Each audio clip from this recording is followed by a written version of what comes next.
ফটোশপের মাধ্যমে একটা moving animation বানানো কিন্তু খুবই সহজ। তো দেখুন, এর জন্য আপনার সিম্পল কিছু কাজ করতে হবে। প্রথমত আপনি যে কোনো একটা ইমেজকে আপনি ওপেন করে নিতে পারেন। ধরুন আমি এই একটা ইমেজ ওপেন করে নিলাম। এবার এইখানে আমি কি করব, একটা এরোপ্লেন নিয়ে আসবো। তো ধরুন আমি এখান থেকে এই প্লেনটা নিয়ে আসলাম।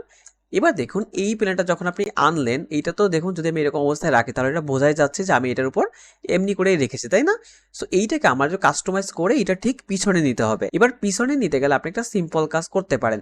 সেইটা হলো আপনি কিবোর্ড থেকে কন্ট্রোল টি প্রেস করে প্রথমত এটা একটু ছোট করে ফেলুন, যাতে করে এটা প্রপারলি বোঝা যায়। সো এইটুকু করে আমরা রাখলাম। এবার দেখুন এটা কিন্তু আমাদের পিছনে এখনো যায়নি। সো আমরা কি করব, এইটার উপর ডাবল ক্লিক করে আমরা এই ব্লেন্ডিং অপশন থেকে আমরা কি করব, অল্টার প্রেস করে এই আন্ডারলাইং লেয়ারটাকে সামনের দিকে একটু ড্রাগ করব। সো ড্রাগ করলে আপনি এখানে দেখতে পাবেন যে আমাদের এইটা কিন্তু এরকম পিছন দিক দিয়ে চলে গেছে। সো আমরা একটু আবার ক্লিক করব। ক্লিক করে দেখুন এটাকে আমরা আরেকটু ড্রাগ করে সামনে নিতে পারি।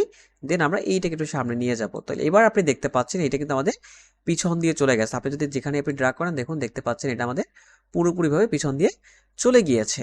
তাহলে এবার আমাদের অ্যানিমেশনটা আমরা কিভাবে ক্রিয়েট করব, আমরা এই পাশ থেকে ড্রাগ করে আমরা ঠিক এই পাশে নিয়ে আসবো, তাই না? এবং এইটা আমাদের একটা ভিডিও অ্যানিমেশন ক্রিয়েট হবে।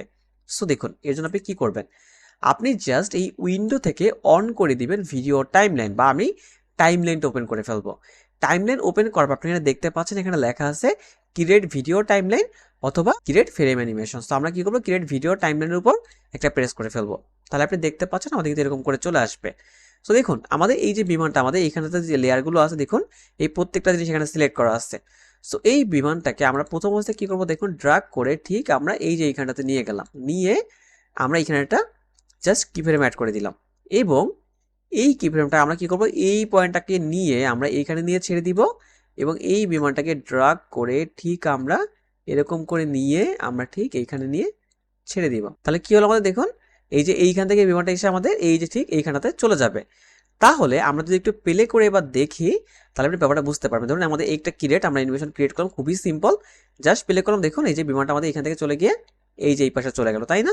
তো এইভাবে করে দেখুন, আমি যদি এই টাইমলাইনটাকে বা ফ্রেমটাকে একটু ছোট করে ফেলি তাহলে আমাদের এইটা এইখানে গিয়ে শেষ হয়ে যাবে।